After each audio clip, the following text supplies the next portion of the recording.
Okay, I'm going to call the meeting to order, that being the regular council meeting of Warwick Township Council, March 25th, 2024. And of course, we start at 3:30. So that meeting has been called to order. I'll remind council of any disclosure or pecuniary interest or conflict of interest. Does anybody have any conflict of interest at this time?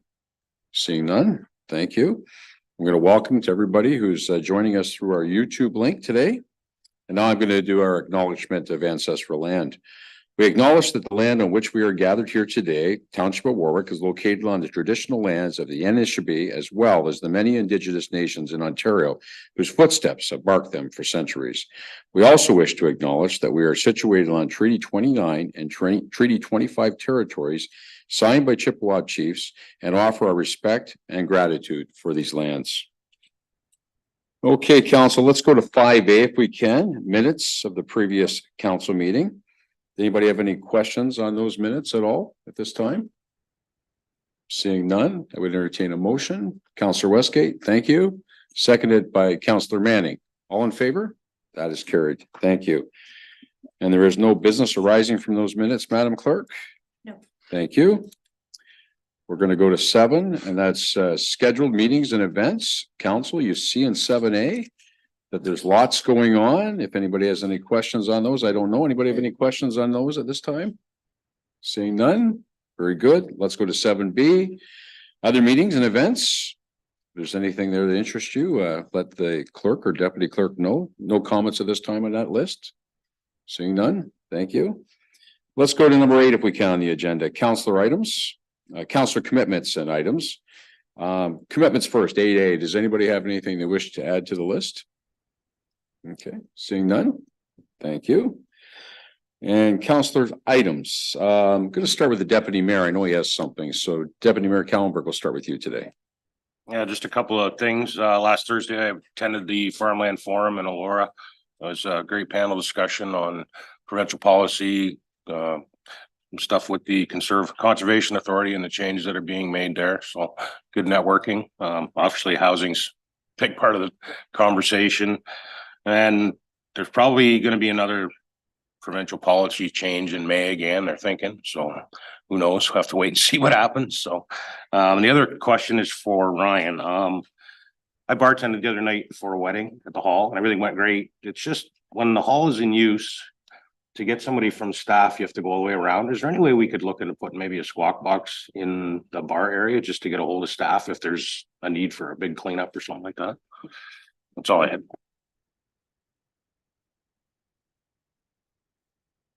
Yes, through the mayor to Councillor Kallenberg.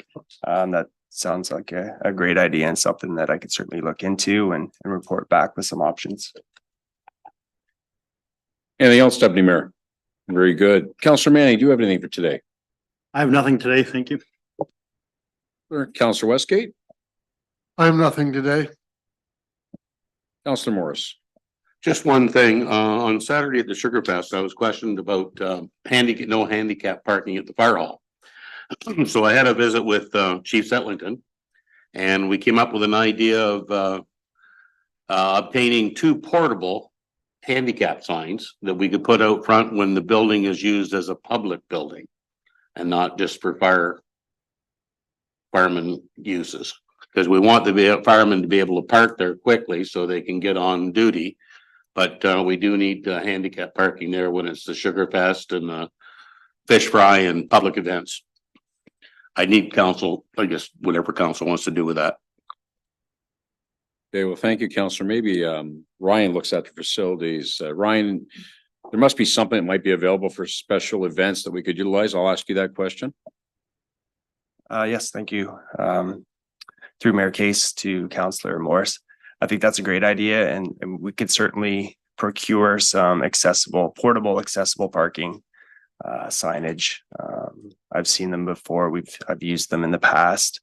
I think that's something that can be easily procured and purchased and used for any public event within the parking lot around the fire hall. So maybe if we could, maybe direction to Ryan to come back with the costing of something like that, and we could take a look at, maybe our bylaws might have to change a little bit to incorporate something like that in it. I don't know. I'll leave that to the clerk's department to obviously advise us on that. So if that's clear, everybody good with the direction on that? Everybody's good? Okay. Thank you very much, Councilor Morris. I don't have much today. I mean, other than the fact that we continue to try to get the Minister of Energy's ear when it comes to natural gas expansion in our community. Again, I'm hoping to be able to present to a special committee around Bill 165 in the next 2.5, 3 weeks approximately, to talk about the needs and the issue that we have here that we've all been working on to try to get that expansion to take place. So continue to work on that, and we'll go from there. So that's all I really have for today. Okay, let's go to staff verbal. I don't think there is anything today. Is there, Amanda? Thank you very much. Okay, we're running a little ahead here as normal, so we're going to go past delegations. We have timed events, council, as everybody knows, starting at 4 o'clock. There are 3 of them today. We will come back to those. We have actually 5 timed events today, so we will come back to those. Thank you, Deputy Clerk. Let's go to accounts if we can then. So let's go to 11A, council, if we can. So the first one is the GL report. Did anybody have any questions on the GL report today? Seeing nobody, give everybody a chance to get there. Okay. How about on the accounts payable? Did anybody have any questions on the accounts payable today? Seeing none. Okay, I would entertain a motion to approve both A and B. Councillor Manny, thank you. And Councillor Morris is seconding that. Any further discussion? All in favor? That is carried. Thank you. Let's go to number 12, our consent agenda, if we could, council. So there are items A to F in this consent agenda. Does anybody wish to pick anything out of this consent agenda? If not, yes, Councillor Morris. There was one letter here that caught my eye. It was the Municipal Engineers Association bursary. That's available to our employees' children. Do our employees know about it? Like, we've got some employees that got some kids in high school now, and are they aware of this? Amanda, do you want to take this? That's a great question. I think the association does circulate it to their members, but we would be happy to ensure that all of our staff are aware and circulate that. Thank you for pointing that out. Okay, anybody else have anything they want to pick out? Otherwise, we'd entertain a motion to receive and file A to F. Thank you. Councilor Morris is making that motion. Deputy Mayor Kellenberg is seconding that. Any further discussion? Seeing none, all in favor? That is carried. Thank you. Okay, let's go to 13, reports and items requiring a motion. First off, we're going to go with action correspondence, 13A. There's one item. 0391, and it's from Our Lady at Pillar Academy, and it's looking at sponsorship opportunity. How does council wish to deal with that particular item if no motion's made? Councillor Morris. Is it on our budget that's been approved? I don't believe it is, but I'll ask for staff. I can confirm that no, they are not on our annual donation list. Thank you. Okay. Seeing there's no, I guess we could have a motion to receive and file the action correspondence then. No actions being taken. Moved by Councillor Westgate, seconded by Councillor Morris. All in favor? That is carried. Thank you. So we're going to go to 13B, and this is an update on status of Fire Marshal Plan implementation. There's a recommendation to this as well. Did you want to speak to this at all, Amanda, or are you good with the report? Good with the report? So there is a recommendation. Does council have any questions on the recommendation itself?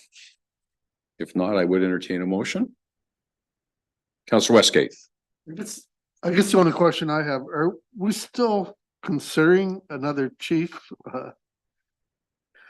I thought that was off the table for now. Man, do you want to speak to that? Sure. Thank you, Councillor Westgate. As noted in the report, it does say that the potential reorganization of the department is on hold and is no longer under review at this time unless the circumstance changes and council directs otherwise. So the remaining actions have all been outlined for implementation based on a future year implementation, but do not include those human resources and restructuring recommendations. So the answer is no at this time. I just wanted to make sure it was off the table for. Yeah, and I appreciate the answer the man gave, but the answer of this council's already said that that's not something we wish to move forward with. Anybody else have any questions? I entertain a motion to approve. There's a recommendation there. It says recommendation 1. How does council wish to deal with it? Thank you, Councillor Manning. Moved by Councillor Manning, seconded by Deputy Mayor Kallenberg. Any further discussion? All in favor? That's carried. Thank you. We can go to 13C, update on the Township of Warwick water financial plan. And I don't know if I think it was going to be appended. Was it appended? I did not see it. It was going to be done today, right? Yes. So Trevor, do you want to speak to this at all? Please? Yes, Mayor. Essentially, we did a rate review and a financial plan in 2019. However, our license didn't come up for renewal until 2024. So this is just to bridge the next period to take us through to 2029. When the rate review is done, then we'll do a finance plan at the time. So we align both documents at the same time. So it's nothing different than it was in 2020 and in 2019. It's just aligning it, the dates. Okay, well, thank you. Did anybody have any questions for Trevor on this? There's a recommendation. How does council wish to do with the recommendation? Council Morris, are you moving that? Seconded by, do we have a seconder? Councillor Kallenberg, Deputy Mayor Kallenberg. Further discussion? All in favor? That is carried. Thank you. Okay, let's go to 13D then if we can. And that is, this is direction on volunteer recognition program. And what I'm going to do, council, on this one, because I still want to have a little bit more discussion on this and I want to talk to some of the members as well. I'm going to make a motion that we table this and have it brought back for our next meeting, if I can get a seconder. Deputy Mayor Kallenberg. And there is no discussion on a tabling motion. Call the question. All in favor? That's carried. Thank you. And let's go to 13E if we can. And this is the Cemetery Grass Cutting Award. And there's a recommendation here to go with the caretaker services contract on a 3-year agreement with 4M Services. Any discussion or comment on this particular piece of business, council? Councillor Morris. Yeah, Ryan, I've never heard of 4M Services. Can you tell us a little bit about them or where they're from or history or anything, experience? Yes, through the mayor. Thank you, Councillor Morris. They are a company that's based out of London. They've had some previous experience and contracts currently with the City of London and have worked with 2 different school boards in the past. We feel they'd be a good fit out here. Any other questions in regards to this particular issue? Yes, Councillor Westgate. I just wonder how this contract compares to what we were paying last year. Ryan, do you want to go over the numbers that were in the report? Yes, you do. Yes, thank you, Councillor Westgate. I would probably need some time to do the math on it, based on the per cut average. But I see that our financial treasurer has raised his hand, may be able to answer better than I could. Very quickly, it's 50% of what we paid last year per cut basis. Okay. Anybody else have a question on this one? And I'm assuming by the scoring and everything, the due diligence was done according to the paperwork on scoring of each and every one of these applicants. Okay. So how does council wish to deal with the recommendation? 13E. Councillor Manning is moving it. Seconded by Councillor Westgate. All in favor? That is carried. Thank you. Okay, let's go to 13F if we could, the Warwick Ball Diamond Lighting. And there's a recommendation there as well. The recommendation is that that we form a contract with the Ball Diamond LED light renewal in the amount of $68,600, excluding applicable taxes, with Clark Multi-Trade Contractors. How does council wish to deal with that particular recommendation, 13F? Councillor Morris. I'd like to move it. I think it's quite a bit below our estimate or what we budgeted, isn't it, right? I'll move it.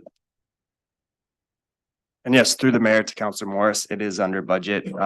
We had anticipated and put in this year's capital budget $100,000. So it is less, and we don't expect it to be any increases when they do, if awarded, we're in there to do the work. So I think we're in good shape there.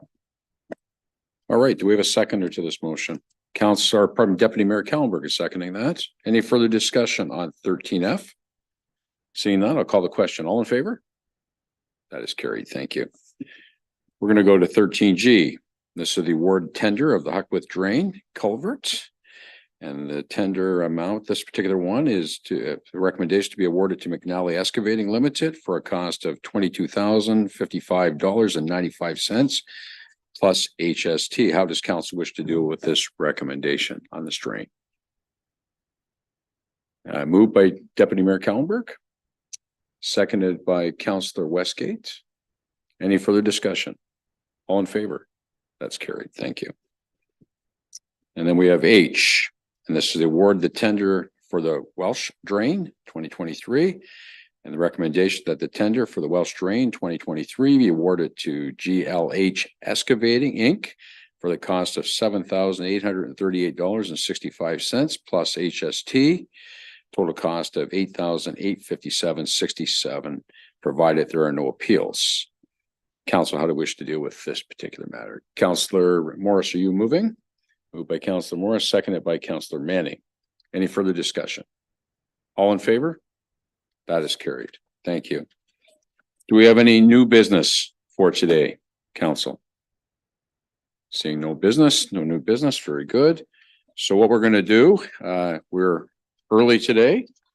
So what we'll do, council, because the next portion of our business is obviously timed to start at 4 o'clock, is that we will take a 10-minute recess and we will come back and we will start with our delegations. So again, we'll come back to open session at 4 p.m. So we'll take a recess for 10 minutes. Okay, thank you.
We're going to reconvene in council and we're going to go to our timed events council. So the first one that we have today under number 10 is under delegations is the zoning bylaw amendments.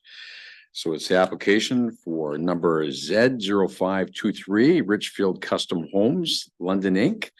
And it's on 308 St. Clair Street. And now it's my duty to announce the following. The next item on council's agenda is the holding of the public meeting with respect to an application to amend the zoning bylaw and council's consideration of a bylaw to amend Warwick zoning bylaw 121 of 2012 on lands described as concession 5 SER PT lot 17 RP 25R 9297 parts of 5 to 10 and 16 to 18 on concession 5 SER WPT lots 17 and 18 RP 25R 9297 parts 11 to 15 known municipally as 308 St. Clair Street in the township of Warwick. The purpose of this amendment is to permit a proposed residential subdivision. Now I'm going to ask the clerk the following. The method of giving public notice to the meeting. Amanda? And the date the notice was given, please. Thank you, Mayor Case. Notice of the public meeting was issued in the Petrolia Independent at the February 29th, 2024 edition, as well as mailed to all adjacent property owners at a distance as per the Planning Act on February 27th, 2024. Thank you very much. Now it's my duty to state the following. Any person requiring further notice of the passing of the bylaw should give their name and full mailing address to the clerk before leaving the meeting. Any person present who wish to make oral or written submissions should provide the clerk with their name and full mailing address. Also, all persons wishing to address the bylaw should ask their questions through myself, the chair. Okay, does anybody wish to, I guess, does that come later on or is that now? Now, no, you We go through? Okay, we're going to proceed to number 4. The clerk will now read any written submissions. Amanda? Thank you. There was one written submission from the Watford Roof Trust. It's included in the agenda package for public review. And as they are present and I think planning to speak directly to the matter, I will not read it, but it is publicly available. Thank you. Okay, does Watford Roof Trust wish to speak now? No, the Oh, planner goes Oh, first. pardon me, we'll do the planner.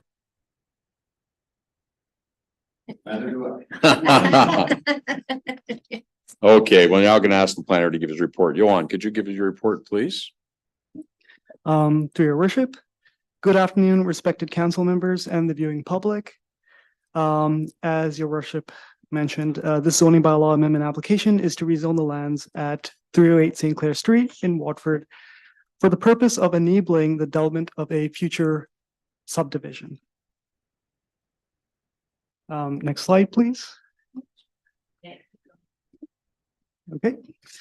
The site comprises of 2 parcels located at 308 St. Clair on the west side of the town of Watford at the end of St. Clair Street. From the zoning map. Yep, from that zoning map, the areas being rezoned are the areas zoned R5. So that's the purple areas.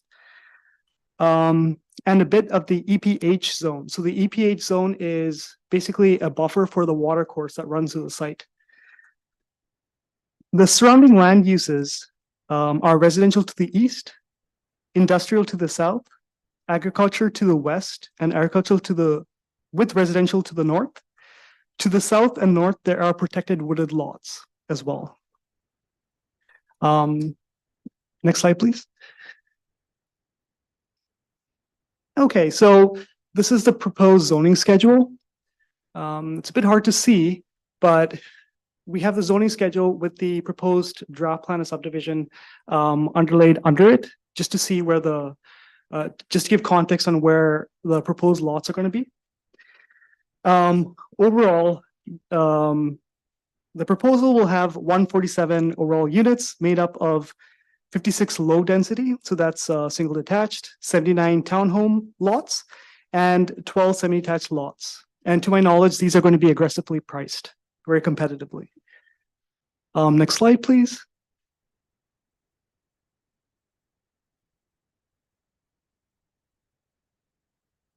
This is a clear view of the proposed zoning schedule.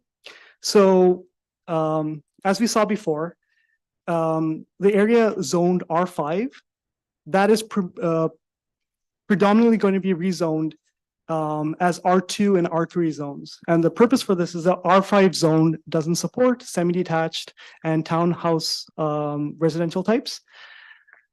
So zone exceptions are also being proposed because the existing R2 and R3 categories don't support the proposed setbacks and coverages. Beyond the R2 and R3 zones, you can see that there is an open space 1 zone being proposed in certain areas. That's Parkland.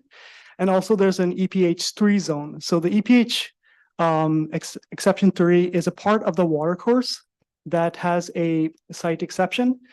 The purpose of this is in the proposal, the stormwater management pond is going to encroach into this buffer. We've zoned it this way because if they can show through a geotechnical study that they can have a stable slope in that area, then the stormwater management pond can encroach into this buffer. If not, it cannot encroach, right? So it's depending on the geotech study. They're going to do the geotech study during the draft plan of subdivision stage. So the reason we zoned it this way is so that we can keep the application moving. Moving forward. So this is the expected design standard for the various unit types that are given, that are being proposed. And as you can see, it's a pretty high design standard that's being proposed. Next slide. So from a planning perspective, we want this kind of application. The reason for it is the housing crisis that we're dealing with right now. So traditionally, the path that people had is they would first buy an apartment, and then when they had enough money, they would be able to buy a house. Now, considering everything is incredibly expensive, this is not an option for most people. As such, we need middle density housing options, and that's what's shown on the slide. And that's what the missing middle is. The missing middle is all these options that are missing between a apartment and a single detached residence. This proposal is really good in that regard because they're proposing a lot of townhouses and semi-detached, which would fill this need. Another benefit from a planning perspective is because there's a certain amount of high density, it would make the neighborhood more walkable. Everything's closer together, and then the neighborhood would be more walkable as a result. Next slide, please.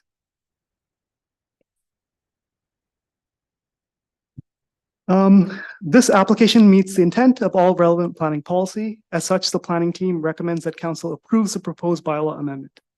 With this, I end my presentation, and I'm open to questions. Also, I want to mention Brian Blackwell, who's an agent on this file, is present through Zoom as well. And Ron Ashby, the applicant, is present on Zoom as well. Thank you.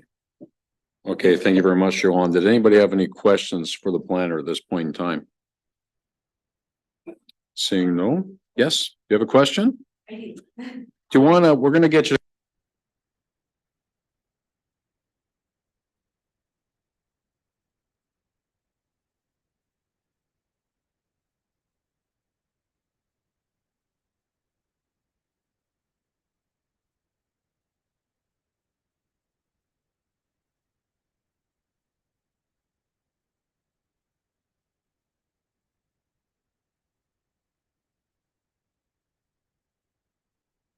So please go ahead, state your name and address to start. Okay, my name is Vicky Siri. I live at 329 St. Clair Street. My questions are mostly about like entry to the subdivision and what are you planning for traffic? I live directly across from like where it will be, and it is a dead end. So right now there's no traffic and there's no sidewalks down there. So I'm just curious where you're planning on having entrances to this subdivision. All right, thank you for your question. Johan, please. Through your worship, any questions regarding the proposal will be answered by Brian Blackwell, who's the agent defending their proposal. Okay, do we need to bring Brian up? Brian's on there? Okay, Brian, if you're so kind, please. Can you hear me, your worship? Yes, we can. So thank you. Johan, I'm not sure if you could bring up the plan while I'm talking, but Johan did have a plan of St. Clair Street. We're going to extend that street through into our subdivision. Just so you know, we did do a TIS, a licensed professional transportation engineer reviewed the report. It hasn't been submitted yet. It has been completed. It will be submitted with our draft plan. We took into account all the areas, the land to the north, the land to the north of the farm in between us, and all the remnant lands. And I could tell you that the TIS, based on our draft plan, shows that there should be no impact on the surrounding areas, the roads, the infrastructure should be able to maintain the traffic flows of what we're proposing. Okay, thank you. Did you wish to ask a follow-up to that? Come on, please. Through your worship, just to build on what Brian was saying, the TIS he was talking about is the traffic impact study. So it'll be the impact of the traffic that's coming out. The impact study that we have has been sent for peer review to properly assess if there's any concerns. This portion is just the rezoning portion, this application. There's going to be a future plan of subdivision application, and that's where we deal with all the more detailed concerns are dealt with there. And then during that application, you can comment as well. Thank you. Thank you, Johan. Did you have any follow-up questions you'd like to ask?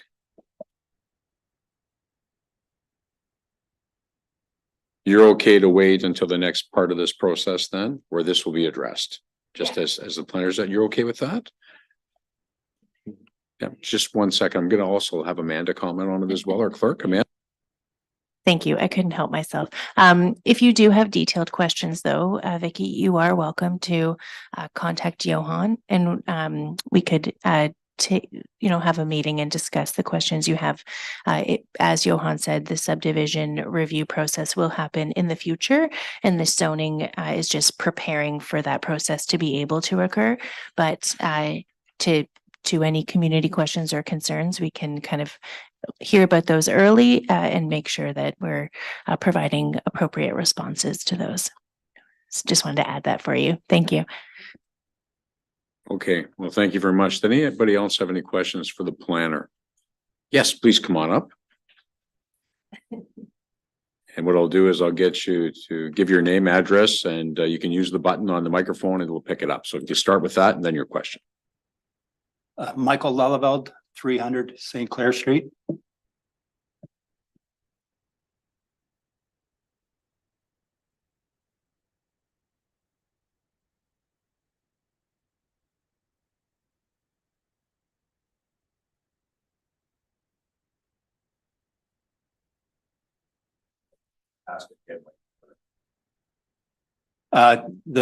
What's the proposed way for the sewer to get to the pumping station, I guess we talked earlier, Brian. But yeah, it wasn't liking what you had proposed before. Now that it's going to be that much bigger of a area that you're developing, how are you doing this? Okay, So Mike, go ahead. I'm sorry. Through you, your worship, and I lost a little bit of the context. That was Mike, and Mike, we've talked before. The plan has not changed, Mike, since we've talked. Johan, at the beginning of his presentation, showed us all the lands. We're only doing a ZBA on the lands within the settlement boundary. And Mike, the lands that we showed you in our meetings have not changed. The number count has not changed. We have provided an access to your property to the north, as per your recommendation by your planner. We've provided a pedestrian linkage, green linkage to your property as your planner requested, so it hasn't changed at all. Mike, go ahead if you have a follow-up.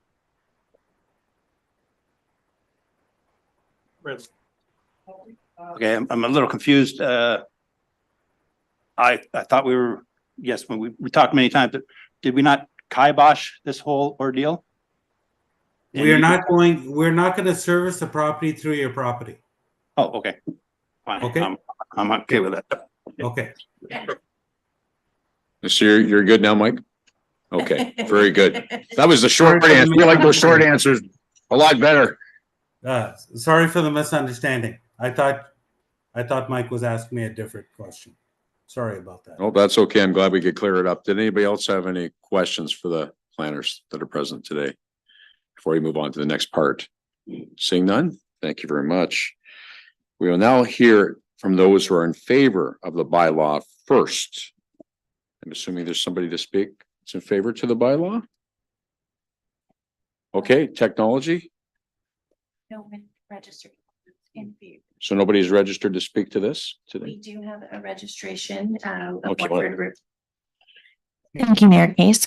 Without providing the clarity on whether it's opposed or in support, we have had a registration from the Watford Roof Trust to appear as a delegate in person. And I do see that two representatives are here today. So if Mayor Case was ready, we'd be able to welcome them to speak.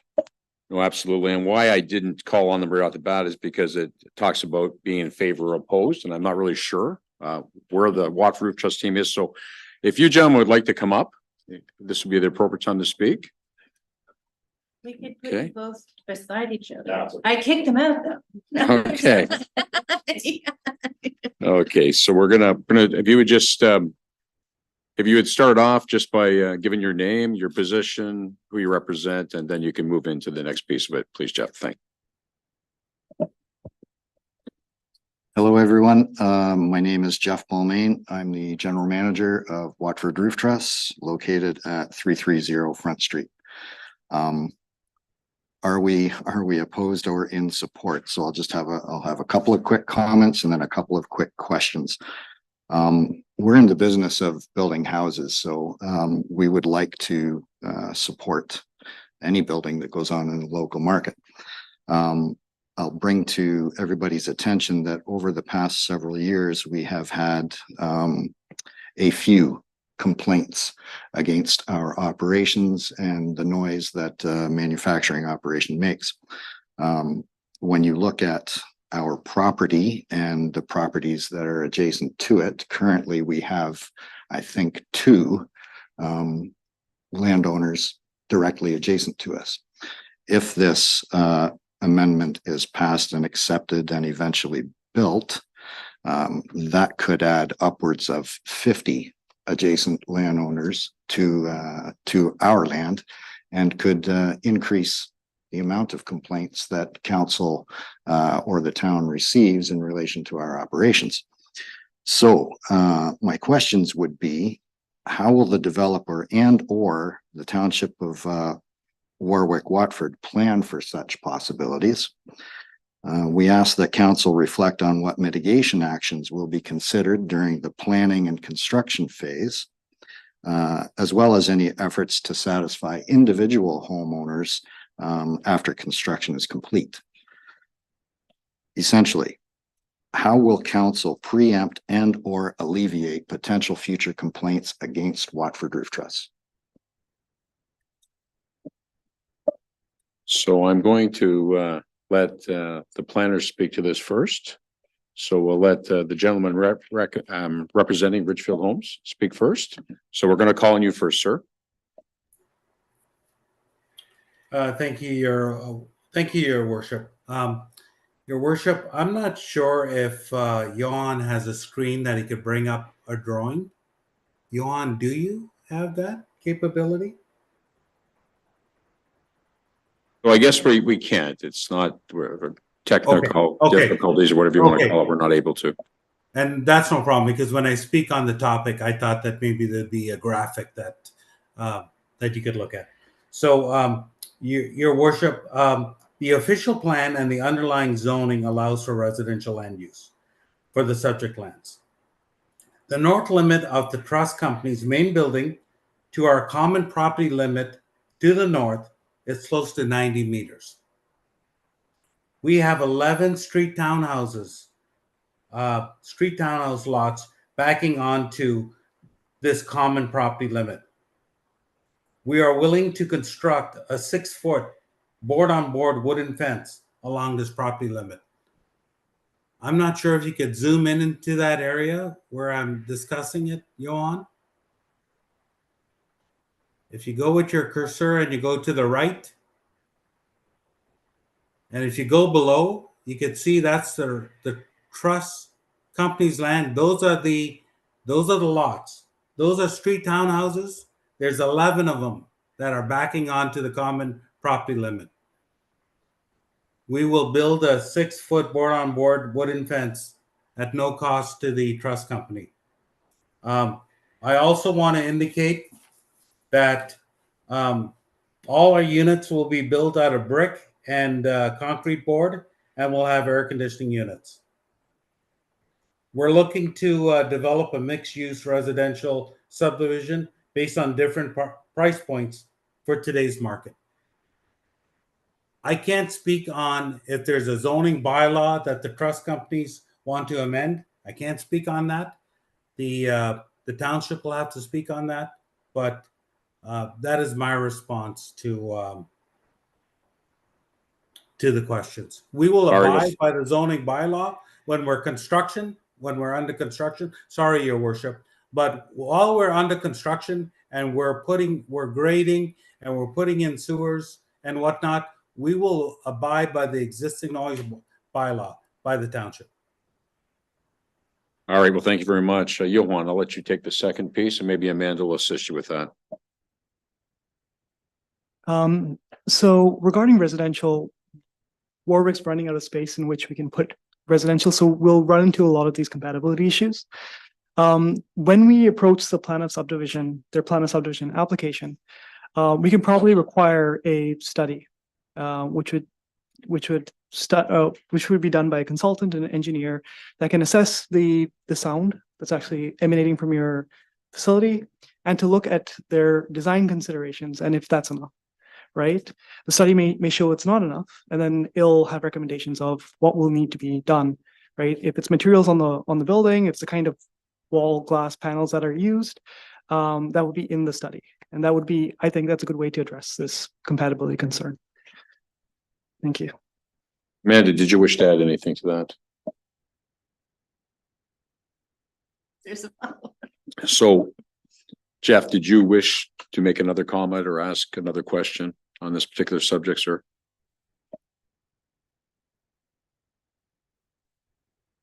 I'm aware that there may be a process whereby Watford Roof Trust would ask for specific delegation within or opposing the current noise bylaw as it applies to our current operations.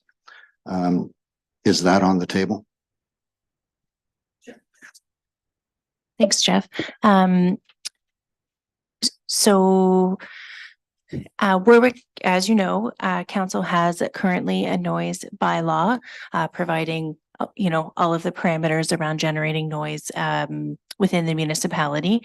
That the parameters of that bylaw are governed by council and therefore can be changed by council. So there is a process where any member of the public or business could request of council through a written letter and typically a delegation to review the noise bylaw for any reason, in this case related to manufacturing noise produced at Roof Trust. And it would be up to staff would provide a report, and it would be up to council to determine whether or not they wished to provide an exemption or make any alterations to our noise bylaw. But to directly answer your question, yes, requests can be submitted at any time, and council could review a request at any time. Is this the time to make that request? I think probably the best, as Amanda just outlined, something in writing to us, asking to be part of an agenda with the written documentation, asking for the relief of the bylaw. I'm satisfied with that. Just to add to that, it may also be advantageous for council, so we can discuss timing. Of course, you're able to make the application at whatever timeline you wish, but the study that Johan spoke about noise, certainly might be helpful for council when they're considering a bylaw amendment process, just to have that data on noise generated and needs. So I imagine that process will take some time, but we can certainly keep you updated, and it doesn't mean that you couldn't submit an application at any time, like tomorrow or any day. Just wanted to point that out for council's decision making. Thank you. Okay, anything else, Jeff? You're good? Thank you. Is there anybody else who wants to speak for or against this particular item? Anybody on council have any questions or comments? Oh, wait, did we have somebody else? Oh, I'm sorry, Vicky, come on up again. Sorry. Come on up. We'll just get you to take a chair again. And the floor is yours. Just hit the microphone and the camera will go. Do I need to say my name again or we're good? Okay. I just want to officially object, just so it's on the record. I have concerns. I mean, traffic impact study is fine on the road, but I live on a dead end street. We have zero traffic. So impact wise, any traffic is a change, especially 100+ people living there. And it is the shortest distance from the highway for people living in Sarnia or working in Sarnia, working in London to get down there. So I have concerns about that, as well as sewer management. Our house flooded this year, like a lot of people in town. So I have concerns about that, as well as just, schooling infrastructure. I have a almost 7-year-old who is autistic, and we picked a small town on the edge of town on a dead end street for safety reasons, benefits to us, which I understand is only impacting us, but it concerns me in that regard to have that much more population, traffic, as well as property taxes. A huge subdivision across the street will impact our property taxes, I'm sure, with the infrastructure that needs to go in to support it.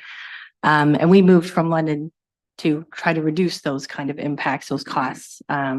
So those are just, for me, my reasons that I am opposed, but that's just me. Thank you. Well, thank you very much for your comments once again, Vicky. Okay, does any members of council wish to provide any comments on this particular subject today? I'm looking, Councillor Morris. Yeah, Johan, I have a question. I think I've taken most of this in.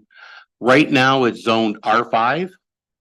So right now, we could come in and build single detached houses. So the only thing we're changing in the zoning bylaw is to go from single detached to multi. Okay, thank you.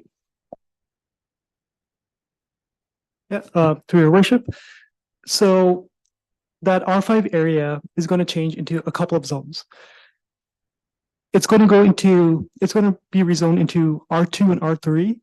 In these zones, the R2 will permit single detached and semi-detached, and the R3 will permit various townhomes. And then there's the open space area that Parkland is going to come there. And then the other EPH zone that I mentioned there, that buffer. Yeah. Okay, anybody else on council have any comments, questions at this point in time? No? I'll ask the public one more time. Anybody? Very good. It's now my duty to report the following. The public meeting is now concluded. Council has 15 days from this meeting to decide whether or not to pass this bylaw. Council's decision will be mailed to those that have requested a copy. Any person or agency may appeal to the Ontario Land Tribunal in respect to the bylaw by filing with the clerk of the Township of Warwick no later than 20 days after the day that written notice was given. A notice of appeal must set out the objection to the bylaw and the reasons in support of the objection, plus the applicable fee to the Ontario Land Tribunal. So I'll thank everybody for coming. And council, there is a recommendation to move into this first part of this thing, obviously that the recommendation is this. Zoning bylaw amendment 308 St. Clair Street, that Warwick Township council approve the proposed zoning bylaw amendment 18 of 2024 for 308 St. Clair Street to rezone the subject lands from residential 5 to R5 to residential 2 R2, residential 2 site specific exemption 3, R2 3, residential 3 R3, residential 3 site specific exception R3, R3 3, and open space 1, OS1, a portion of the environmental protection zone EPH zone will be rezoned to site specific exemption. So that is the recommendation. And before I call the vote, just so everybody here is clear on this, because when you read this, it's confusing all by itself. Maybe I'm going to ask Johan if you could just explain, this is the first piece of this, just so people don't walk away thinking this thing is completed as we talk about. If you would be so kind, Johan. This application is just the zoning bylaw amendment application. So it's to rezone the lands to permit a future plan of subdivision. So for them to actually subdivide the lots, right, and to actually build units there, they'll have to go through a future application as well, which is their plan of subdivision application. So this first application is just the rezoning portion. It's just to enable the future application. Yes, and you'll be able to comment on the future one for sure. Just wanted to make sure everybody was clear on that, not thinking that we didn't listen. We were going through this process only to take care of it all today. That's the first part, as it was mentioned by our planner. Council, how do you wish to deal with it? Councilor Westgate. I have one more question here. You're going to hook on to Ontario Street too, so there's an St. Clair Street in Ontario Street. Are you coming out there? I take it.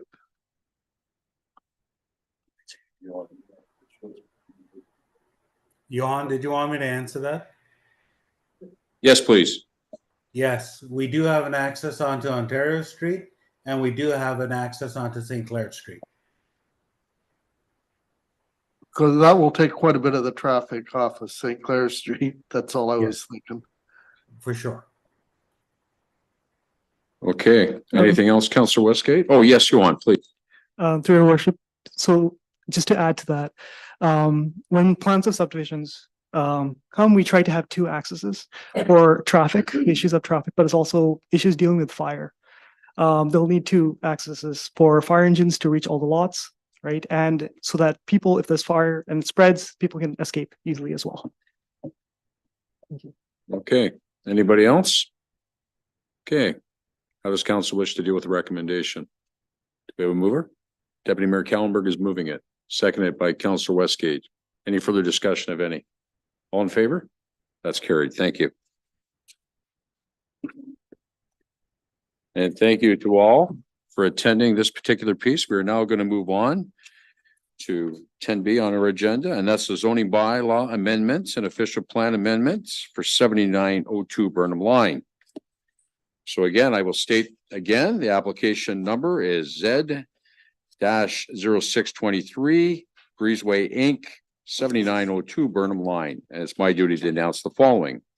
The next item on council's agenda is the holding of the public meeting with respect to an application to amend the official plan and zoning bylaw and council's consideration of the bylaw to amend Warwick's zoning bylaw 121 of 2012 and Warwick's official plan on lands described as concession 5 NER PT lot 19 PTS 1/4 lot 19 known municipally as 7902 Burnham Line in the township of Warwick.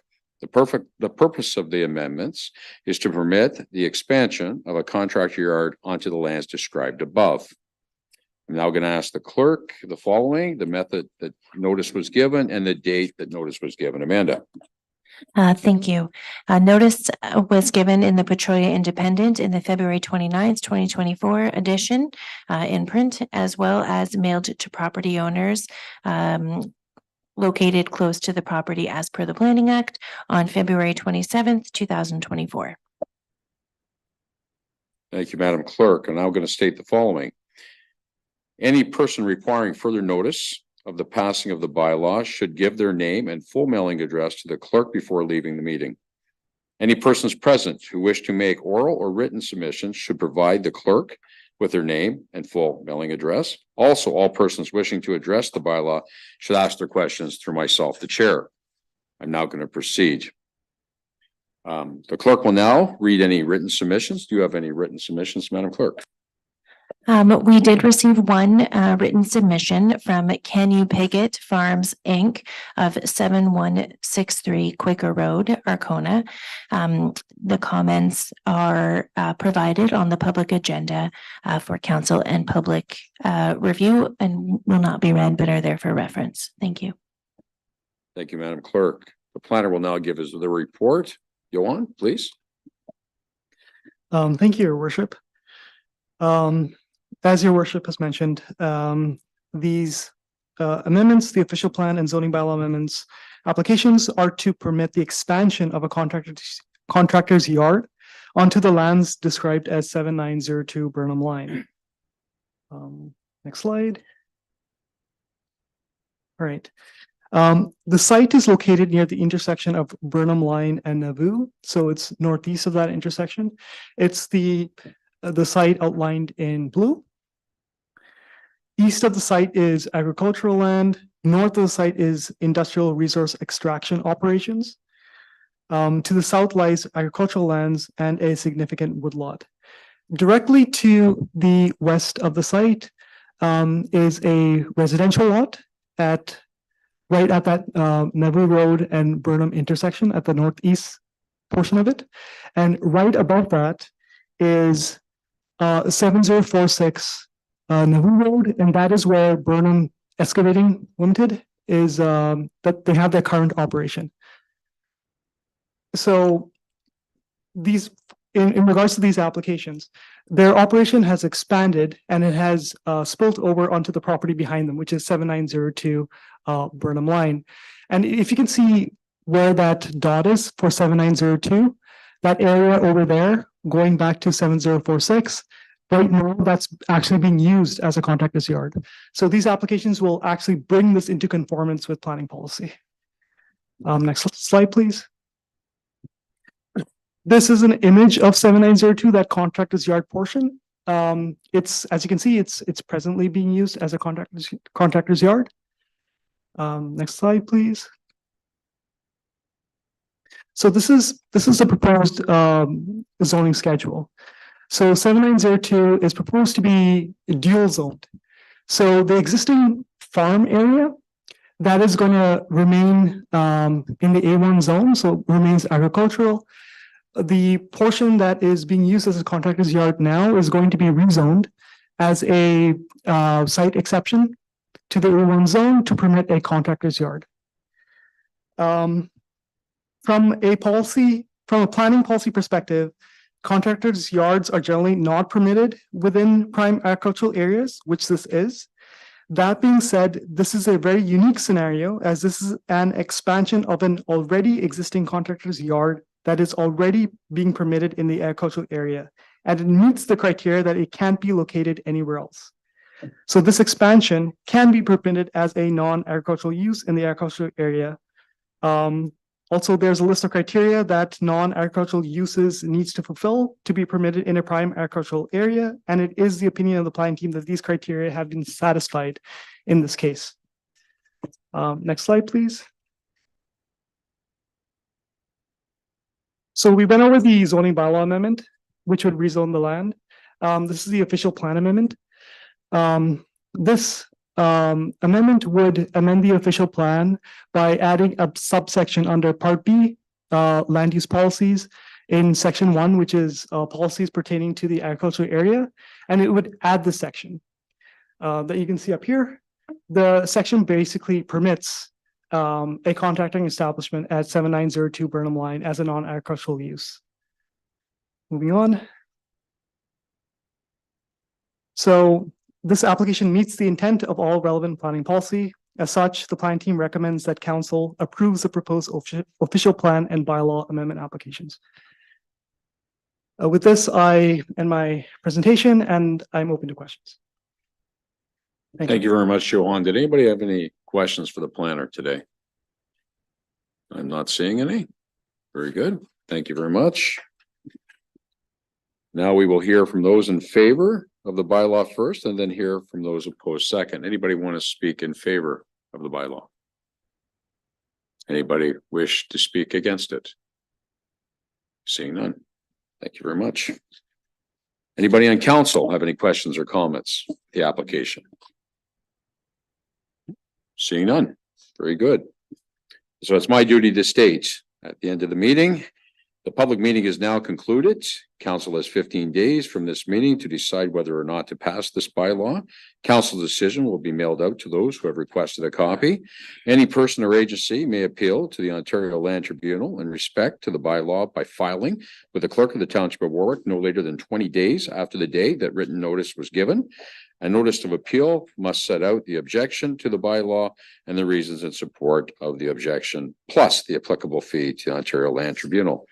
I'd like to thank everybody for attending. Council, we do have a recommendation, and the recommendation with this piece of business is that Warwick Township Council approve the proposed zoning bylaw amendment 19 of 2024 for 7902 Burnham Line, and that Warwick Township Council approve the proposed official plan amendment OPA-11 for 7902 Burnham Line.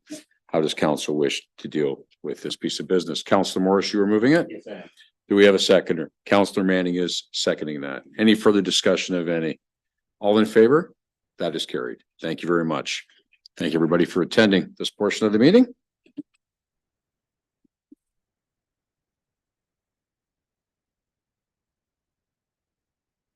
Okay, council, we're going to go to our next piece of business today. And that's a consideration meeting of the Butler Drain. Okay, so we're going to move forward with that.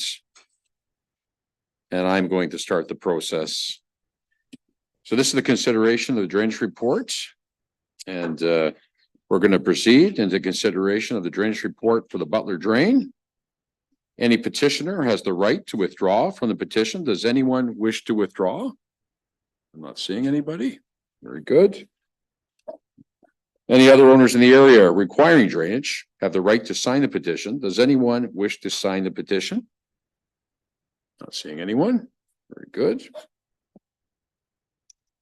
So that's my time to report that George Brahenken of Spreed Associates, will you please explain the report? Is George with us? Yes. Very, George, how are you? Good, thank you, Your Okay, Worship. the floor is yours, sir. Thank you. We are pleased to present a report today on the Butler Drain here. This was a request signed by Van Bree Gravel and Sand there. They have a municipal drain that runs through their operation, and to continue extracting on their lands, they need to relocate this drain to make sure they're not affecting their neighbors upstream. As a courtesy, they have offered to relocate this drain entirely at their cost and are upgrading it to a modern 1.5 inch standard. So this is just north of Burnham Line, just east of Wisbeach Road. The drain right now is quite shallow. It's an agricultural drain. To relocate it along the property line, it is a very deep cut now. It'll be about 35 feet down in the ground. So it is a special pipe to relocate it. Therefore, the cost to relocate it is approximately $300,000, which, like I said, Van Bree has offered to fully cover that cost. They are also abandoning some stubs that come up into their property, their branch C, B, and F, which are small diameter old agricultural drains that serve their property exclusively. So those will be abandoned and no longer maintained as municipal drain. And if there's any questions, I would welcome them through your worship. Thank you very much. Do we have any questions on the report? Seeing none. Thank you very much. Andrew, do you have anything you wish to add? No, I do not. Does anyone who is present wish to ask any questions or make any comments? Anyone at all? Seeing none. Okay. If the report is approved, the bylaw will be given first and second reading later in the meeting. So I'd like to thank everybody for coming and attending today. So thank you very much. Thank you. Thank you very much. Thank you. Okay, we've had a very patient young lady waiting to present to us today. We have Kate Dankers, who's the Brooke Alvinston Watford Fall Fair Ambassador. And again, Kate, I'm sorry for the delay, but welcome. And they're getting Kate settled in, and Kate is going to make a bit of a presentation to us today. So I will give Amanda a chance to let Kate know how it works. So, all right, well, welcome, Kate. And again, sorry for the delay. And how we do it here at Warwick Township is we just welcome you and then we turn the floor over to you to make your presentation. So please do. All right. Well, hello, everybody, and thank you so much for welcoming me to your meeting to talk about my experiences so far as the Brook Elphinston and Watford Fall Fair Ambassador. For those who don't know me, my name is Kate Dankers, and I am honored to have this title. I have always been involved in the community doing volunteering before this position, including helping at previous ambassador competitions and many other events happening around the area. I wasn't sure what to expect once I was named as ambassador, but it has been a very rewarding experience so far, and I'm only 3/4 of the way in. I've been privileged to have a front row seat to all of the events at this past year's fair, such as handing out the ribbons to the 4-H cattle show winners, helping at the pie auction where we raised over $46,000 for the Children's Hospital in London, and watching the joy in the little kids' eyes when they were trying to find candy in the straw. It was a very rewarding experience and provided reassurance that our communities are passionate about community involvement and that they are continuing to grow and are passing these values on to the younger generations. In addition to the fair, I also participated in the Watford Christmas Parade and the Elphinston Outdoor Christmas event. It was such a nice feeling to see so many members of both communities come together to celebrate the season and enjoy some time together.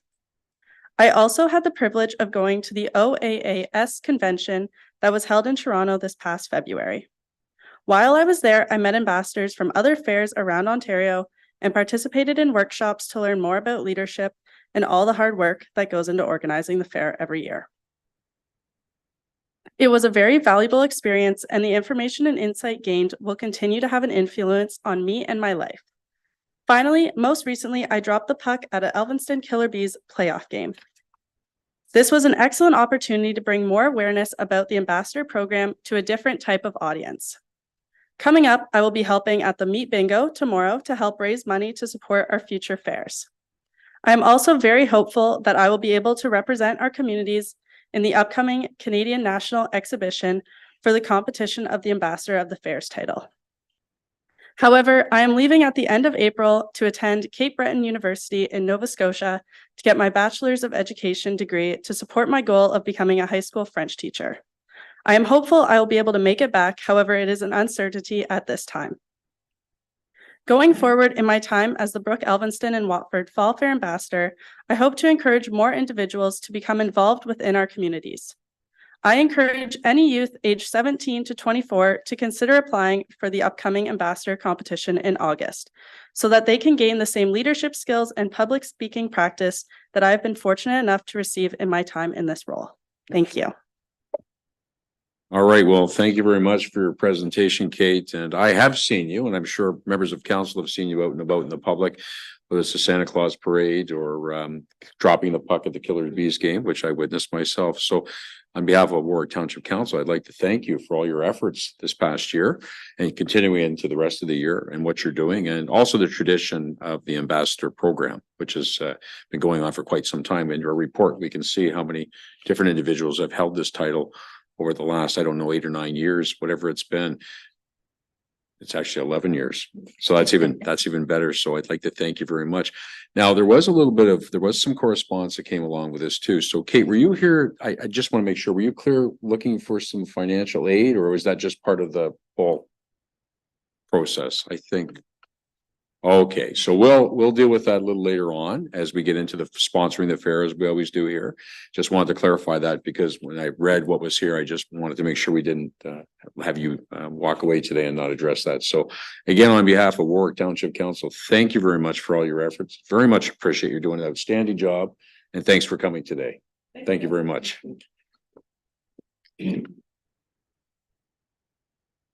Okay, folks, we're gonna go to our last piece today as far as presentations go. And it's no stranger to us. We have Peter Pickfield, who's with us today to present the TRT reports on the financial assurances agreement. So Peter, you've been waiting patiently in the wings here, if I can put it that way. So Peter, you're no stranger to this drill. You've been here many, many times. So I'm going to turn the meeting over to you and let you make your presentation to all of us. So Peter, welcome, and the floor is yours. Thank you, Mr. Mayor, and good to be with everybody again today. The report you have in front of you is with regard to the financial assurances plan for the Twin Creeks landfill. And I just thought what I would do is give you just a very brief kind of context and background to the report. And then I'll go into the peer review that's been conducted and the outcomes. And I have a draft recommendation for you to consider tonight also. So just the background and the context is financial assurances are a tool that's available for under the Environmental Protection Act, which assists in the situation where you have, as in this case, a private landfill operator. And the landfill operator is not going to be around for the contaminating life of a landfill, which can be up to hundreds of years.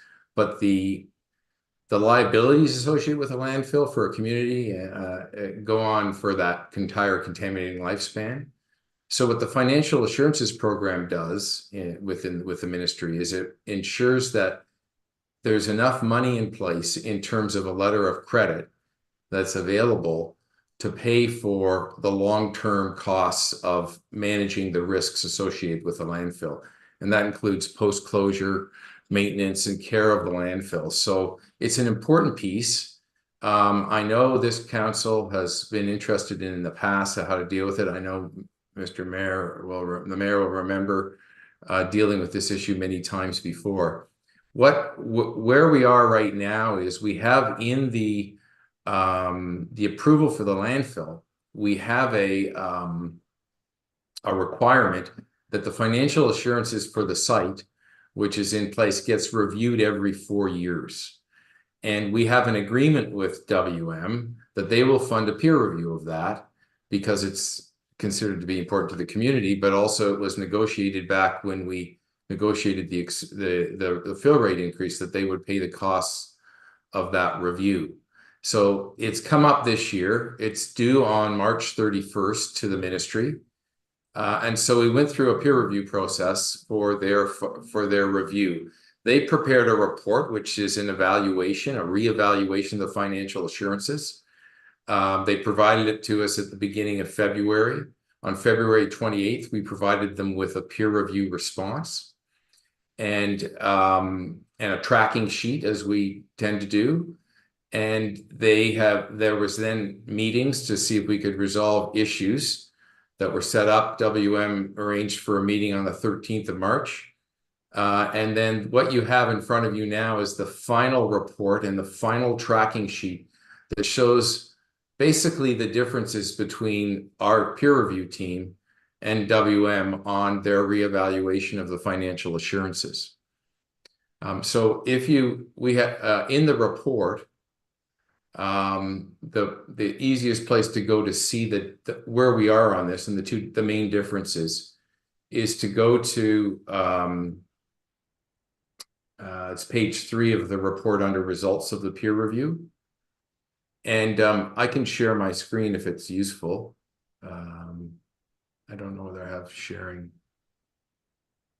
privileges, but maybe we can just review it. It's a short report, so maybe we'll just review it. We have it, Peter. If it's too much trouble, we have it in front of us. Yeah, sure. So if you go to part 4 of the report, you will see that there are 2 main issues, and they're pretty significant issues of difference between the peer review team and WM. The first is that in their reevaluation report, they go through a calculation to estimate what the amount of money that needs to be in place to cover all of the costs. And what our team is saying is that based on the regulation, that should zero out by the end of the contaminating life of the landfill, that the reevaluation report should show a zero balance. So that means when the contaminating life of the landfill is over, all of the money is spent. But what the this report is showing is that at the end of the contaminating life of the landfill, there's a $450 million deficit. Now, they're arguing in their response to this that it's conservative and that it's followed the guidelines. But Mr. Garland, the peer review consultant for the township, disagrees with that response. And we haven't been able to resolve that issue. The second issue is this reliance on airspace capacity and landfill property value to reduce the FA. So in addition to that, they're assuming that at any point in the landfill, if they're unable to continue to operate and the financial assurances kick in, that one of the things that can be offset against the financial assurances is the landfill property value. And the peer review team is of the view that the value of the landfill is a very speculative thing at the time of closure, particularly if it's closed for an environmental concern. And it's not typical standard process to actually include the landfill value. They also want to include the airspace capacity value and take that as an offset so that they could sell that. And I think that our team is prepared to accept that you could value the airspace and that capacity at the time of closure or at the time of whenever the landfill needs the financial assurances. And that could be reduced because that could be recouped, but not the property value. So those are the two main differences. We haven't yet been able to resolve them with WM. We have provided our reasons in, Mr. Garland has provided his reasons in quite a bit of detail in his report. And also in the tracking sheet that you see at the end where he's provided some additional information in response to those issues. So what we're suggesting, and I think we can go to the recommendation now and then open it up to some questions. At page 5, we have a proposed resolution that council would consider tonight. And basically the resolution would involve two things: forwarding the final comment and tracking sheet summarizing the outcomes, including the final tracking sheet to WM, because they haven't seen the final version. They've just provided us recently with their comments, so they haven't seen these responses. And then it's now, if that can be done soon, then they could consider those comments and decide whether or not they're going to modify their approach. And if not, on March 31st, they'll be submitting the report.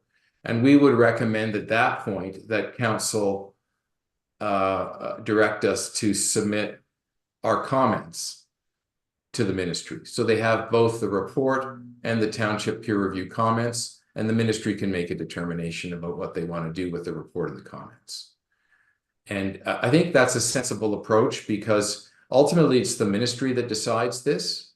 And the mayor will recall that we've written on a number of occasions to the ministry and told them that because it's your program and you make the ultimate decision, the community's expectation is that if the landfill becomes a liability, it's the province's responsibility to address the issue and not the township's.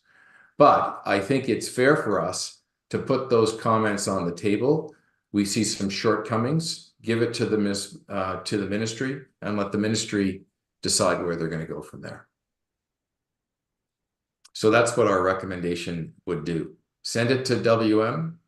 They can decide what they want to do and then send our comments to the ministry directly at the same time it goes, the WM's comments goes forward. All right. Well, thank you, Peter. Did anybody have any questions for Peter today on this print? Yes, Councillor Westgate. Peter, I was just wondering about the landfill gas plant.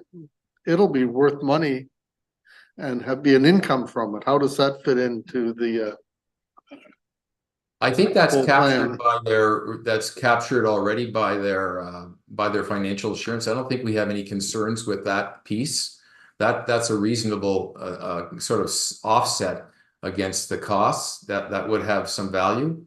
Our concern is that the actual landfill value itself, which is really, they came up with a number, but there's not a lot of justification behind that for the actual value of the landfill. That's the one piece that we felt was pushing it. Anybody else? Any other questions? Very good. So there is a suggested motion before council. And I'm going to read that motion. So it's whereas the township has now received from its technical review team, TRT, a report outlining the results of the TRT's peer review of Waste Management of Canada Corporation WM draft 2024 financial assurances reevaluation report. And whereas the report indicates that the TRT has two remaining areas of outstanding concern with respect to the WM draft FA report, be it resolved that the township staff be directed to forward the final comment tracking table summarizing the outcome of the TRT peer review to WM and following submission by WM of the financial 2024 financial assurances report to the Ontario Ministry of Environment, Conservation and Parks, MECP, on March 31st, 2024. Forward the final results of TRT peer review process to the MECP as well. How does council wish to deal with that recommendation and that recommendation? Councillor Morris, are you moving it? Do you have a question? No? Very good. Moved by Councillor Morris, seconded by Councillor Manning. Any further discussion of any? Seeing none, all in favor? That is carried. Okay, Peter. Thank you very much. Appreciate you waiting. Busy No day problem. here in Warwick Township today. No worries. We'll see you soon. All right, take care. Bye. Thanks.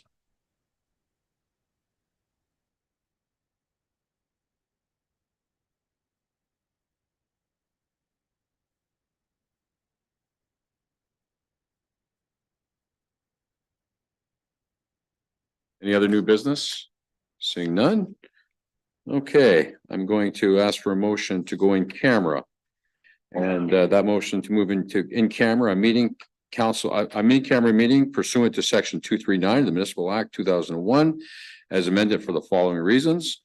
A matter regarding personnel matters about an identifiable individual, including municipal or local board employees. Number 3, a matter regarding proposed or pending acquisitions, disposition of land by the municipality or local board. And number 11, position plan procedure criteria of instruction to be applied to any negotiations carried on or to be carried on on behalf of the municipality or local board. The Warwick Township Council move into the camera pursuant to 239. Do I have a mover and a seconder? Deputy Mayor Kallenberg, Councillor Morris. So I'll thank everybody who's tuned in through our YouTube channel today, and we'll see you next time. Thanks for attending.